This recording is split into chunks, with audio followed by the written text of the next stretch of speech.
3 minutes à faire, je peux y aller? Je peux y aller de mon commentaire? Bon, alors déjà, je vais vous commenter ce qui s'est passé. En sortant de la voiture à la plaine Saint-Denis avec toutes ces caméras, on avait l'impression d'être de retour dans le loft, sans la piscine et sans l'Ohana. Après, j'ai réglé ma clim sur 19. J'ai bien fait parce qu'il m'a chauffé, le petit calomniateur à teinture. Il m'a fait des attaques d'une violence inouïe, comme si qu'il était déjà président de la République et qu'il avait inventé le fil à couper le beurre. Mais vous voulez savoir ce qui m'a le plus déstabilisé? Bah oui. Ben, je vais vous le dire. C'est Pujadas. Comme il comprenait rien à tous nos chiffres, il passait son temps à agiter ses petits bras avec son sourire niais et son regard absent. On aurait dit texte quand il fait l'imbécile dans l'émission Les Amours. Heureusement, il y avait Laurence Ferrari qui était agréable à regarder, hein, vraiment. C'était une journaliste très sérieuse et intègre. Elle a bien compté l'horloge. Quant à François Hollande, ben, égal à lui-même, il a même bâillé un moment. Alors que moi, j'ai pas baissé la garde. Je l'ai toujours regardé bien droit dans les cheveux. Alors, et vous, monsieur Hollande, François Hollande, satisfait? Mais, vous m'avez vu? Oui. Hein? Je me suis pas laissé faire. Des chiffres, j'en avais aussi des chiffres. Et puis j'ai dit 23 fois, moi, président de la République. L'idée commence à faire son chemin. Et il m'a traité de menteur. Combien de fois? Moi? Menteur? Non! Alors, l'idée commence à faire son chemin. Mais la mouche dans le lait, c'était Pujadas. Pourquoi pensez-vous que je souhaite créer 60 000 postes dans l'éducation nationale? C'est pour que Pujadas puisse retourner à l'école. Mais moi, président de la République... Oui, ben c'est bon, merci, monsieur Hollande, merci. Vous avez regardé le débat, François Bayrou? Absolument. C'est bien. Nous étions tout le MoDem réunis dans ma cuisine, à savoir Marielle de Sarnez, ma femme, Philippe Douste-Blazy et Jean Arthuis. Et nous l'avons suivi avec attention sur la tablette Samsung de Morissette Goutebarge, qui est en charge du numérique au MoDem. Ah, très bien. Alors, dites-nous vite ce que vous avez décidé. On est impatient de connaître vos consignes de vote en exclusivité. Je sais, mademoiselle Jade, Oui. que le sort de la France dépend désormais de moi. Ah. Eh bien, je demande officiellement aux électeurs du MoDem, en leur âme et conscience, et en toute liberté, car je ne suis pas propriétaire de leur voix, à tous ces électeurs qui m'ont fait confiance, je leur demande de voter pour moi en 2017. Alors, Monsieur le Président, vous avez répondu aux questions des auditeurs, mais il y en a un qui nous appelle de Los Angeles. Bonjour, c'est Johnny. Bonjour, John.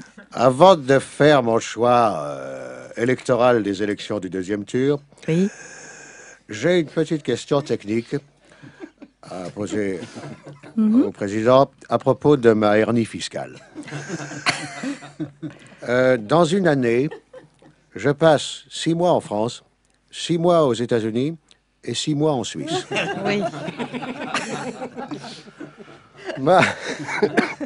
Ma question, c'est dans quel pays je dois payer mes impôts fiscaux? Et si vous êtes élu, est-ce que vous comptez réduire ma dette? Merci, Johnny. Juste après, dans Laissez-vous tenter, le président va nous révéler ses choix en matière de culture. Alors, en cette période chargée en actualité politique, et comme vous n'avez pas le temps de beaucoup vous distraire, Fabrice Lucchini va nous donner quelques conseils de sortie. Qu'est-ce qui te ferait plaisir comme sortie, là, Jade? Ou plutôt, quelle sélection pour notre président? J'ai Oui. des installations muséales à te proposer, j'ai aussi des interventions conceptuelles urbaines, ou alors des performances de body art, tu me dis. Bah, alors écoutez, vous n'auriez pas des choses plus classiques de la danse, par exemple? Libération, le journal préféré du président candidat, a écrit, je cite, écoute bien et note-le quelque part, la Jade, parce que c'est du lourd de chez lourd. D'accord. Libération a écrit, la danse est une solitude transposée par la scénologie d'un dédoublement. Vache. Oui. La danse est une solitude transposée par la scénologie d'un dédoublement. C'est incommensurable de profondeur et de vide abyssal, parce que toi, la Jade, Oui. tu croyais que la danse, c'était des mouvements sur de la musique, mais Libération te dit, attention! On n'est pas là pour mater les danseurs bien gaulés en survêt moulant avec le cul en arrière, non. On est là pour causer solitude et dédoublement. C'est Bon, énorme. Alors, bon, admettons. Et vous nous conseillez d'aller voir quel ballet, alors? Et ben voilà, j'en étais sûr. On parle de danse et toi, tout de suite, tu penses ballet. Eh ben oui. Mais on est dans l'IB. On est dans l'IB, là, Jade. Oui. On n'est pas dans ta salle polyvalente des Charentes pour voir la tournée Casse-Noisette sur abonnement. Allez-y. Alors tu ranges ton chignon de fête et tu vas voir Fia Ménard. Fia Ménard, elle est connue. Mais on s'en fout. Qu'elle soit connue ou pas, Fia Ménard, parce que l'IB te rappelle son parcours. Oui. Écoute bien, je cite, c'est authentique, c'est dans les pages culture, page 25, Libération de la semaine dernière. Fia Ménard passe du jonglage à l'injonglabilité. Oui, vous répétez? Fia Ménard passe du jonglage à l'injonglabilité. C'est énorme comme parcours, ça donne envie. Ah, sans doute. Hein. Mais vous pouvez peut-être nous en dire un peu plus, parce qu'on est perdu là. Alors, l'IB te rappelle, au cas où tu l'aurais oublié, que Fia Ménard, au début, c'était un mec, la Jade. C'était Philippe Ménard, Oui. le type qui a fait le spectacle Jongleur, pas confondre. Où, je cite l'IB, écoute bien, c'est du lourd. Il travaillait sur l'injonglabilité des pneus et des sacs en plastique dans sa pièce Doggy Bag, c'est authentique. Ben, ça avait dû m'échapper à l'époque alors. Mais il s'arrête pas là, le Ménard. En 2008, il revient avec ICE, injonglabilité complémentaire des éléments. Et en 2008, il triomphe dans PPP. PPP, ça aussi j'ai dû le rater. Hein. PPP, ça veut dire authentique aussi, position parallèle au plancher. Oui. Il n'y a rien de dégueulasse.